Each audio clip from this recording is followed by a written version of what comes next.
Boa noite. Esta é a segunda edição do Think Tank. Como lhe explicámos na semana passada, no dia em que fizemos este programa pela primeira vez, a nossa preocupação fundamental é evitar a discussão do dia a dia e incidir as conversas e as análises na conjuntura. Procuramos fugir daquilo que é a espuma dos dias, procuramos fugir daquilo que é a politiquice para analisar de forma séria e de forma independente as questões vistas de um lado estrutural. Ora, na semana passada falámos de Versailles em Belém, ou da antiga Chique de Belém. Esta semana vamos para um tema mais complexo, a banca. E a pergunta que queremos deixar e que vamos analisar aqui hoje é: por que falharam os bancos? É uma surpresa, porque, ou talvez não, e já vamos ver isso. Durante cerca de 2 décadas, a banca foi olhada com um prestígio e com um respeito pouco comuns. De repente, mudou tudo. Bancos que faliram, bancos com insuficiência de capital, muitas operações por explicar que roçam mesmo a área criminal e, de um momento para o outro, acordamos com uma realidade em que toda a gente parece chamar nomes à banca. Aos banqueiros, aos acionistas e aos gestores. Ora bem, por que falharam os bancos é a pergunta que nós fazemos hoje. Vou começar aqui pelo Joaquim Aguiar. Joaquim, por que falharam os bancos? O ponto interessante é que se fracassaram todos, e só exceções são aqueles que já estavam ligados a mercado externo, A bancos estrangeiros, grupos e estrangeiros. portanto com acionistas estrangeiros, se fracassaram todos, o problema não pode estar nem nas personalidades, nem nas idoneidades de quem estava à frente desses bancos. O problema tem de estar no próprio sistema. E para perceber isso é preciso perceber o que é a banca. Um banco, nas suas atividades correntes, cria moeda. E isto significa que só pode ser controlada essa função se a própria economia absorver essa criação de moeda de modo a remunerar o crédito que essa moeda permitiu e assim assegurar que o banco continua a ter atividade normal. O grande problema na banca é sempre quanto mais atividade tem, mais capital precisa de ter para ter um fundo de segurança para o risco que corre quando faz Para suportar a atividade. aplicações de crédito. Por isso é que a criação de moeda não é gratuita. Tem esse peso em relação às necessidades de capital. Mas tem um peso muito superior naquilo que é a própria viabilidade da aplicação que é feita dessa moeda que foi criada. Porque se a aplicação for mal feita, a moeda que se criou vai se transformar num gerador automático de dívida. E ao gerar automaticamente a dívida, come todo o capital que existir. De quem é a responsabilidade deste processo? É do banqueiro que criou a moeda? Não. É do responsável político que criou um modelo económico que transforma o crédito criado em dívida. Isto é, o modelo económico não gera atividades que possam remunerar o crédito e, pelo contrário, acumula dívida que vai absorver tudo o que é essa atividade bancária. Em todos os países europeus houve processos deste género. E basicamente porquê? Porque o modelo de crescimento europeu entrou numa fase de perda de vitalidade e de estagnação. Não é assim naqueles países que têm uma capacidade exportadora que lhes permite criar crédito e aplicarem atividades que geram a remuneração para esse crédito. No caso da sociedade portuguesa, o que se criou foi um modelo de sociedade que não é sustentável pelo modelo económico que temos. Já vou voltar assim. Jorge, estás de acordo com esta ideia? Estou basicamente de acordo. Podemos também fazer a pergunta de outra forma: é porque é que falharam os bancos portugueses, os bancos espanhóis, os bancos italianos, os bancos irlandeses, os bancos gregos. Portanto, Porque é que não, falhou o banco? não é um problema sul-norte. Porque é que falhou a banca americana? Nós temos que pensar que o capitalismo basicamente é um sistema económico que gera padrões de qualidade de vida crescentes, mas que é sempre interrompido por uma crise financeira. E a pergunta é, mas porquê é que estas crises financeiras surgem? Porque alguém dizia que Deus criou o universo e o homem criou o papel moeda.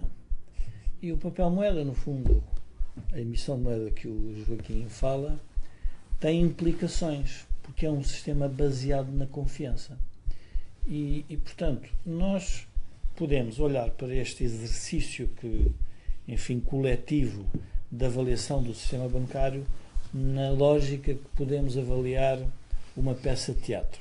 O problema é dos atores, do argumentista ou de quem produziu a peça. O Joaquim está a ir para o caminho muito do argumentista e de quem produziu a peça. E a pergunta é, mas afinal qual foi o sistema político que gerou este sistema bancário? Ou qual foi os sistemas políticos que geraram esta arquitetura bancária? Nós temos que lembrar que a arquitetura bancária era uma arquitetura bancária nacional, com moeda própria, e que de repente entra num mundo diferente. É uma arquitetura bancária nacional, mas entramos também na moeda comum. Mas supostamente, aquela retrospectiva que eu tracei, os bancos eram olhados como instituições muito rentáveis, muito seguras, quase sacrossantas. Ou seja, estas pessoas que supostamente tinham criado instituições à prova de bala não souberam perceber que o regime de moeda mas é muito perigoso nós queremos analisar esta crise pondo toda a responsabilidade nas pessoas, porque é mais importante nós percebermos o que é que falhou no sistema que impediu que ele tivesse um autoequilíbrio. Porque é que se desequilibrou? Então nós vamos ver o que é que aconteceu. O que aconteceu em muitos países foi que a banca se endividou para financiar um conjunto de atividades, como o Joaquim dizia, que se tornaram improdutivas. E também se financiou no exterior para financiar um conjunto de políticas públicas que elas próprias demonstraram pelo desenrolar dos acontecimentos que não eram tão rentáveis como se pensava. E, portanto, esta ligação que há sempre entre o soberano e o banqueiro é eterna. Não vale a pena nós pensarmos que não vai ser assim, por uma razão muito simples. Porque se nós olharmos para a economia como um todo, o que é que nós vemos? O grande distribuidor de recursos numa economia é o Estado quando tributa ao cidadão. Sim. Mas um grande redistribuidor de recursos na economia, e muito significativo, são os bancos, porque são eles que têm a poupança de um país. E, portanto, quando os banqueiros decidem as suas políticas de investimento, estão a fazer política económica. E muitas das vezes essa política económica tem um modelo de incentivos por trás que ele próprio é perverso. E, no fundo, era a ideia que o Joaquim estava a transmitir. Mas, e onde é que ele é perverso? No modelo de sociedade. Sim, mas quem estiver do outro lado e que nos está a ver neste momento deve estar a perguntar assim: bem, aqueles três senhores estão a desculpar quem toma decisões e estão a dizer que o problema é da estrutura. Espera aí, Joaquim. Porque quer se queira, quer não, os bancos têm a função de medir o risco mais do que uma empresa normal que produz bens e serviços. Está a ver? E isso falhou. Ora bom, não só falhou, como era inevitável que falhasse. Então. Isto é, errados estamos nós quando pensávamos que era possível evitar isso. Não é possível evitar os surtos de especulação financeira. Impossível. Onde o próprio êxito no passado gera as condições para os excessos no presente que depois se traduzem nas crises profundas no futuro próximo. Isto é, não seria grave se os dispositivos normais de controle, que eram a balança de pagamentos, a taxa de câmbio e a taxa de inflação de economias nacionais com moedas próprias, funcionassem. Sim. Isso era suficiente para que o Dr. Salazar, mesmo que não tivesse polícia política, controlasse a evolução da economia. Agora, quando de repente isso se altera, a balança de pagamentos velha frase de Vítor Constâncio, quando toma posse de balança no Banco de Portugal. A balança de pagamentos deixou de ser um constrangimento. A taxa de juro baixa quando Portugal promete participar na iniciativa do euro. E passamos nós a ter em Portugal a mesma taxa de juro que havia na Alemanha. E quando mesmo o déficit orçamental deixa de ser um constrangimento porque se negocia uma situação de exceção, recuperamos já a seguir, quando tudo isso acontece, alteram-se as condições de equilíbrio que se conheciam no passado. Mas aconteceu uma outra coisa, essa é a mais grave de todas. Tecnicamente começou quando os americanos saem da disciplina de Bretton Woods em 1971 e deixam de ter a convertibilidade do dólar em relação ao ouro. E o dólar passa a flutuar livremente. A partir daí, acontecimentos como as economias emergentes com grandes excedentes, como aconteceu com os produtores de petróleo e, mais recentemente, acontece com a China, quando massas monetárias acumuladas em excedentes que não se podem aplicar no local, porque nem os chineses tinham de aplicar, nem os árabes tinham de aplicar, têm que ser reciclados. No caso dos árabes, foram os petrodólares. No caso da China, é muito mais grave. Foi a crise de 2008. Porque essas massas monetárias que entravam no circuito bancário não podiam lá ficar paradas, tinham de ser aplicadas. E essa urgência de aplicação, com o volume que havia para aplicar, é propenso ao erro. Como ainda por cima as economias tinham evoluído favoravelmente no passado recente, então a possibilidade de uma instabilidade financeira súbita era maior. Claro que depois disto, não, foi a compra de imobiliário mal avaliado, empréstimos concedidos a famílias que depois não podiam pagar. Não, isso são só os pretextos descritivos de que nós nos servimos para tentar explicar uma coisa que foi uma tempestade, neste caso uma tempestade financeira. Porquê? Por causa dos movimentos de capitais. Sim, mas Era possível evitar os movimentos de capitais? Não, não é possível. não é possível. Como não é possível evitar um furacão. Há quem ache que é, mas não é possível. Mas agora eu volto a pôr-me no lugar de quem está do outro lado, deve estar a dizer assim, mas ainda não explicaram o problema do risco, não é? Porque apesar de haver dinheiro a mais, e portanto isso ser propenso ao disparate, então onde é que estavam as pessoas que mediam o risco? Vamos o Joaquim tem uma memória histórica e já vai levar para Bretton Woods e eu vou para mais cedo. Nós temos que lembrar que em 2008 a chanceler Merkel disse que o problema era do outro lado do Atlântico. Sim. Portanto, houve um problema com o sistema bancário, com a criação do que se chamava muito criticado ativos tóxicos. Sim. O que eram os ativos tóxicos? Foi um conjunto de política pública americana para dar habitação a todos os americanos, com duas grandes agências, que encorajou os empréstimos para pessoas que eles sabiam, em geral, que iriam ir para o desemprego e que não conseguiram pagar os empréstimos. Esse produto tóxico espalhou-se pelo mundo e toda a gente comprou. Nós temos que olhar vamos observar hoje, 2017. O Banco Central Europeu está a manipular o preço do dinheiro. Está a querer criar uma expectativa de utilização do dinheiro hoje na taxa de juros. O que foi dito às sociedades é que o juro era baixo e que era quase que baixo e de forma eterna, sem risco. As pessoas compravam casa, endividavam-se e quase que tinham a certeza que o imóvel dava para pagar o empréstimo. Portanto, subia o preço do imobiliário. Nós entramos numa ilusão monetária que, obviamente, quando ela se torna a realidade monetária, que é a economia. Se calhar a pergunta não é porque é que os bancos fracassaram, é porque é que a economia real fracassou, porque os bancos são um espelho da economia real. Ou seja, o banco basicamente o que faz é uma arbitragem entre a poupança existente num país e o investimento. É isso basicamente que ele faz. Sim. E, portanto, essa arbitragem é muito importante ser feita com eficiência. Porquê? Porque baixa o custo do dinheiro para quem investe. É óbvio que esse é o exercício bancário, que é baixar o seu custo para a sociedade. Mas essa arbitragem tem modelos de incentivos por trás.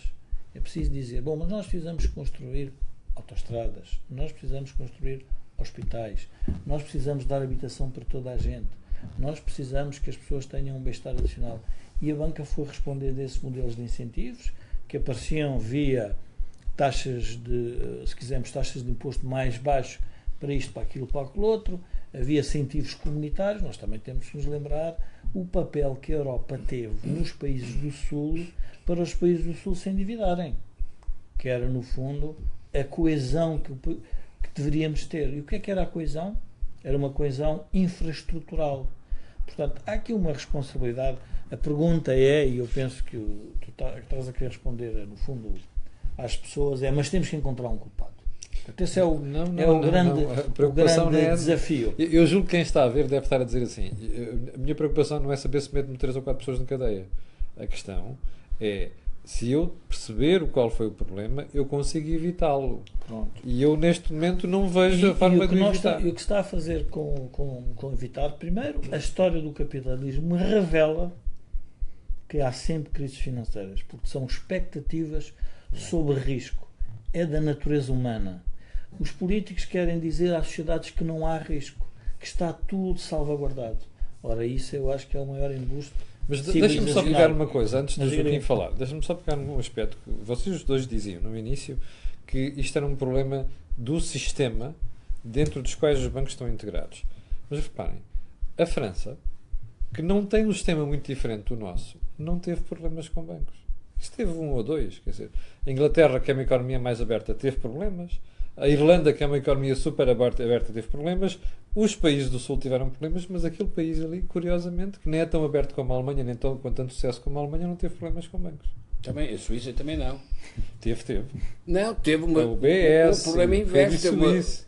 excessiva valorização da moeda, porque toda a gente foi lá pôr dinheiro. Isso é verdade, mas antes disso, Joaquim, eles tiveram 2 bancos grandes com problemas. Ora bom, mas porquê? Porque as aplicações eram erradas. Quando se pergunta, então como é que isso se evita? Evita-se quando os responsáveis políticos assumirem a responsabilidade de conhecer o que é a criação de moeda pelos banqueiros. Deixa-me só acrescentar uma coisa, Joaquim, que é as comissões de inquérito à banca, vistas numa perspectiva estrutural, são comissões de inquérito ao sistema político. Porque o que se está a fazer é, de alguma forma, assentar as pessoas à frente dos deputados que decidiram sobre os investimentos, mas que decidiram sobre os investimentos com base num modelo de arquitetura institucional e de incentivos da sociedade que foi o próprio sistema político que criou. Porque não tenhamos dúvidas, o mercado funciona de uma forma, o Estado intervém sempre no mercado, dando mais liberdade ou menos liberdade, mas cria incentivos para o mercado, teria mais nesse sentido e mais no outro. Por isso as comissões de inquérito são do ponto de vista estrutural, se nós tivermos, enfim, nos distanciarmos e formos espectadores mais independentes, olhamos e dizemos assim, mas então o que é que nós estamos ali a jogar? Porque é que temos que olhar que são os bancos todos. O Joaquim referiu há pouco, foram quase todos. Sim, é sistémico. Outros quase faliram. E não são só os portugueses. Sim. Portanto, então temos um problema de idoneidade, de seriedade na Europa como um todo. Jorge, então explica-me lá como é que, por exemplo, não foram os bancos todos, mas mesmo economias complicadas como a espanhola e a nossa, nós tivemos um Santander e um BBVA que escaparam a esta debacle. E lá Caixa de Catalunha. E lá Caixa a mesma coisa. Porquê? Mas houve bancos espanhóis que não escaparam por uma questão de escala. Quando há uma escala grande, sobretudo quando estamos a falar quer do BBVA, quer do Santander, quer do La Caixa, é em relação à escala do mercado português. Ora, esses bancos têm uma escala muito superior a esta dos bancos portugueses do mercado português. Portanto, o risco aqui nunca foi acentuado para eles. E, sobretudo, estiveram sempre em posição de poder escolher o que eram os empréstimos que concediam e quais eram os investimentos em que participavam. E os mercados em que atuavam, não? Isso não conta? Enquanto que os bancos de base Porque eles não estão portuguesa- só em Portugal, em Espanha, estão na América Latina, estão nos Estados Unidos. Mas os bancos de base portuguesa não tinham outra hipótese que não fosse aproveitar as oportunidades de aplicação que a economia portuguesa lhe oferecia. Ou seja, está a dizer que eles tinham capital apenas para trabalhar em Portugal, que em Não si podia- já era uma não economia podiam viciada. fugir daqui. É isso. E vamos lá ver, quando havia a tal delimitação de fronteiras, também do ponto de vista monetário, como é da própria, era isso que os bancos estavam obrigados a ser. Era para este mercado que tinham de se posicionar. Agora, não podemos esquecer uma outra coisa que aconteceu na economia portuguesa e por indução política. Em 75 desapareceu capital, É verdade. que nunca mais foi reposto. Quer dizer, Joaquim, deixa-me Foi, mudar o verbo. pensas Não é também. desapareceu, é destruíram o capital. Desapareceu. Foi substituído por dívida. Pois. Ora, dívida não é a mesma coisa que capital. Porque dívida come capital. Exatamente. E cada capital que se pôs a seguir foi comido por essa dívida que nunca tinha... Ou por essa ausência de capital que foi disfarçada com dívida. Se a isso juntarmos as tais políticas públicas induzidas para responder à vontade democrática, percebe-se que os bancos foram levados a criar dinheiro para uma impossibilidade. Ainda hoje temos dispositivos para esconder isso. As parcerias público-privadas eram um dispositivo para esconder o déficit orçamental. É verdade. Mas o Fundo de Resolução da Banca é um dispositivo para esconder o fracasso dos bancos e não aparecer no orçamento. Pior ainda, não aparecer no orçamento. Não aparecer no orçamento. Claro que aparece na dívida. E por isso é que nós temos esta situação caricata de, sendo o orçamento, o déficit orçamental, uma parcela da dívida, baixa o orçamento e aumenta a dívida. Porquê? Porque se negociou o que é que fazia parte do orçamento. Mais uma vez, o poder político a distorcer a indicação económica. É um incentivo errado, sabes? A ver, o tema que nós vamos ter, e portanto não é da sociedade portuguesa, é como é que nós vamos, de alguma forma, estender o prazo desta dívida pública e, de alguma forma, se quisermos, tudo o que seja o que é referido em geral como as imparidades do sistema, que no fundo são as imparidades da economia real. Eu acho que seria mais interessante começar-se a discutir a economia que suporta o sistema bancário do que discutir o sistema bancário que suporta a economia. Mas isso ninguém quer fazer, Jorge. Pronto, mas esse é que é o problema, porque quando nós discutimos a economia que suporta o sistema bancário, vamos ter de discutir qual é o modelo económico que queremos, Claro. qual é o modelo de desenvolvimento. E aí a discussão é muito mais complexa, porque aí temos de discutir os problemas do trabalho, das competências, da concorrência, da abertura ao exterior, enfim, de um conjunto de variáveis que não têm nada a ver com o sistema bancário. No sistema bancário é mais simples, são poucos bancos, encontras o responsável. Na economia não é assim. Então nós temos de ter empresas que suportem o sistema bancário. Mas o problema Esse é não muito- são só as empresas, Joaquim. Deixa-me fazer esta pergunta. Os sinais que nós estamos a ter vão no sentido exatamente contrário. Reverte-se privatizações, fala-se em mudar outra vez a legislação laboral para voltar aos direitos anteriores, fala-se em mexer na lei das rendas, ou seja, nós estamos a voltar, ou melhor, estamos a apontar para o caminho exatamente errado. Pois, mas é a tendência natural do suicida é voltar sempre ao ponto anterior antes de dar o salto final. Porque nós estamos a falar também, noutro plano, de uma coisa chamada União Bancária na Europa. Sim. Ora, a União Bancária na Europa é para resolver o problema destes pequenos bancos que são utilizados pelo poder político para financiar políticas públicas impossíveis. E a única maneira de resolver esta utilização da banca pela política é ter grandes bancos à escala europeia. Transnacionais. Por isso é que nós estamos a ver o BCE a favorecer a criação de grandes grupos bancários na Europa. Tal e qual. Memória, lembramos que temos alguma memória. Temos que nos recordar como é que o BCE começou a crise com o Sr. Trichet. Começou com a crise a não descontar dívida no BCE. É verdade. Recordam-se? E que asfixiou, no fundo, um conjunto de entidades e de economias. Depois perceberam que não era essa a solução. Então depois mudou-se. Entramos porque nós temos que perceber que o euro é recente. Portanto, eu diria que há uma invenção, uma inovação financeira da Europa recente e que estamos a fazer um processo de aprendizagem. Depois a seguir era o que é que contava de dívida pública para os rastros de capital. Depois alteraram-se os rastros de capital Afinal, dos a dívida bancários. já tinha risco e alterou-se os critérios. Eu trouxe os critérios. Portanto, vamos andando e portanto, os espectadores vão perceber que o que está a acontecer é que é a mesma coisa que o Camilo comprar uma casa e o banco disser assim, bom, eu quero que você ponha 30% de capital e 70% de dívida. Amanhã chega ao pé de si e diz, não, enganei-me. Agora não é bem assim. Eu agora quero mais 40% de capital e menos de dívida. E de repente este foi o modelo que foi instituído e, portanto, o sistema como um todo foi tentando resolver. O que é que se demonstrou? Foi que, obviamente, os bancos grandes conseguiram, como o Joaquim referia, com escala aguentar estes choques. E agora uma pergunta para os dois, porque nós temos sensivelmente 3 minutos e meio de programa. O facto de nós estarmos a ter bancos em Portugal que são controlados por estrangeiros, seja por grupos espanhóis ou então agora no caso do fundo Lone Star e os investidores estrangeiros do BCP, isto dá-nos um sistema financeiro mais seguro do que era? Dá-nos um sistema financeiro que nos obriga a trabalhar a nossa economia numa escala que já não é nacional, é a escala dessa internacionalização. Porque com os recursos próprios jamais poderemos pagar a dívida que temos. Com a internacionalização da economia é facílimo pagar a dívida que temos, porque rapidamente passamos para um outro estatuto.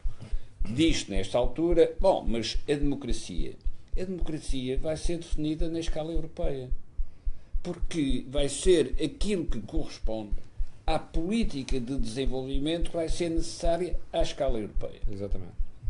E nós teremos que aproveitar essa oportunidade, sobretudo porque sempre fomos um país que viveu do exterior, nunca viveu do que tinha cá dentro.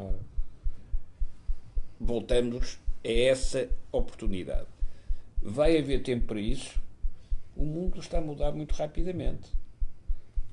Vamos ver o que é que acontece hoje no encontro do presidente chinês com o presidente americano. Mas temos é que estar preparados para não culpar quem não tem culpa, mas responsabilizar quem está na posição de denunciar o erro e ficou calado, quer no plano político, quer no plano dos banqueiros. Jorge, este sistema financeiro que estamos a criar deixa-nos mais seguros? Eu julgo que quem está a ver isto neste momento deve estar muito preocupado com isso. O BCE introduziu um conjunto de regulação para criar maior estofo aos sistemas bancários, o sistema bancário europeu como um todo, de proteção da moeda, e obviamente isso levou à consolidação do setor. Portanto, é aí que nós estamos a assistir, no fundo, essa consolidação. O que nós temos que perceber, o Joaquim falou aqui na questão política da democracia, vai-se fazer ao nível europeu, nós temos que perceber bem como é que nós vamos fazer isso. Temos um minuto. Um minuto. Porque o tema central é a ligação sempre entre o soberano e o sistema bancário. E essa ligação faz-se no âmbito nacional. Quando nós pensarmos que temos um sistema bancário, todo ele dependente dos sistemas bancários externos, temos aqui um problema de comunicação entre o soberano e o sistema bancário. Portanto, nós não estamos a falar, quando falamos do sistema bancário, em mercado não estamos a falar de empresas industriais nem empresas de serviço. A responsabilidade do sistema, porque a perda ou o ganho gerado à sociedade por uma má aplicação do dinheiro dos bancos é brutal, como nós hoje estamos a sentir. E, portanto, essa ligação vai ter que ser refeita. A pergunta é como é que nós temos que a refazer. Daria mais um programa e, portanto... Sim, e vamos ter muitos para estar a discutir estas questões. Fiquem para a semana. Bem, como percebeu, hoje estivemos a tentar discutir a banca fugindo daquilo que são os estereótipos. Não é fácil. E, sobretudo, não satisfaz as nossas angústias, porque quando estas coisas acontecem, até porque é dinheiro do contribuinte que é utilizado para isto, nós ficamos ansiosos e somos mais emotivos que racionais. Foi exatamente o contrário do que tentámos fazer hoje. Ora bem, queria agradecer assim que esteve desse lado a ver, recordando-lhe apenas que amanhã às 8 da manhã voltaremos com um comentário matinal de Acordo do Dinheiro, e amanhã ainda vamos ter também uma edição especial, uma edição normal, perdão, de Gestão Inteligente. Quanto a nós, já sabe, na próxima quinta-feira às 9 horas, cá estaremos Jorge Marrão e Joaquim Aguiar. Muito obrigado e até amanhã.